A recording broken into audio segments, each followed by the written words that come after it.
তো বন্ধুরা চলে এসেছি আজকে নতুন একটা রান্না নিয়ে। আজকে রান্না করব ঘুগনি, মটর দিয়ে আলু দিয়ে নিরামিষ ঘুগনি। তো তার জন্য প্রথমেই আগের দিন আমি ভিজিয়ে রেখেছিলাম মটরগুলো প্রায় 24 থেকে 30 ঘন্টা ভেজানো ছিল। আগের দিন আমি ভিজিয়ে রেখেছিলাম। তো সেই মটরগুলো ঢেলে দিচ্ছি প্রেশার কুকারের মধ্যে জল সমেতেই। এবার ঢাকনাটা লাগিয়ে দেবো, দিয়ে সিটি হওয়ার অপেক্ষায় থাকবো আমরা। তো দেখতে দেখতে দেখো বন্ধুরা সিটি বেজে গেছে, 4টে সিটি দিয়ে নিলাম, দিয়ে প্রেশার কুকারের ঢাকনাটা খুলে নিলাম। খুলে নিয়ে দেখো কি সুন্দর বল। তো এবার মটরগুলো নামিয়ে নেব। নামিয়ে নিয়ে প্রেশার কুকারটা আবার বসিয়ে দেবো। বসিয়ে দিয়ে তার মধ্যে সর্ষে তেল দিয়ে দেবো। সর্ষে তেল দিয়ে একটু ফোড়ন দিয়ে দেবো, একটু গরম মশলা, আস্ত গরম মশলা এবং এলাচ, আর তার সাথে দিয়ে দেবো একটু জিরে।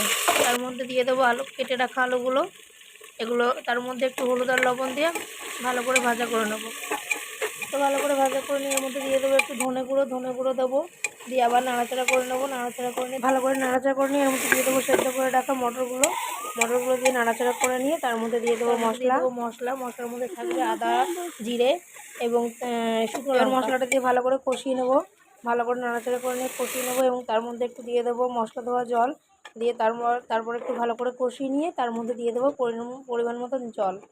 এবার জলটা দিয়ে ভালো করে নাড়াচাড়া করে নিয়ে ঢাকনাটা লাগিয়ে দেবো প্রেশার করে। দেখো ঢাকনাটা কিন্তু আমি রাবার এবং সিটি তারপর প্রেশার করে যখন হয়ে যাবে মটরগুলো ভালো করে, তখন প্রেশার করে ঢাকনাটা নামিয়ে দেখবো রসটা ঠিকঠাক আছে। এরপর এর মধ্যে একটু গরম মশলা দিয়ে নামিয়ে নেবো। তাহলে এই রেডি হয়ে যাবে গরম গরম নিরামিষ ঘুগনি।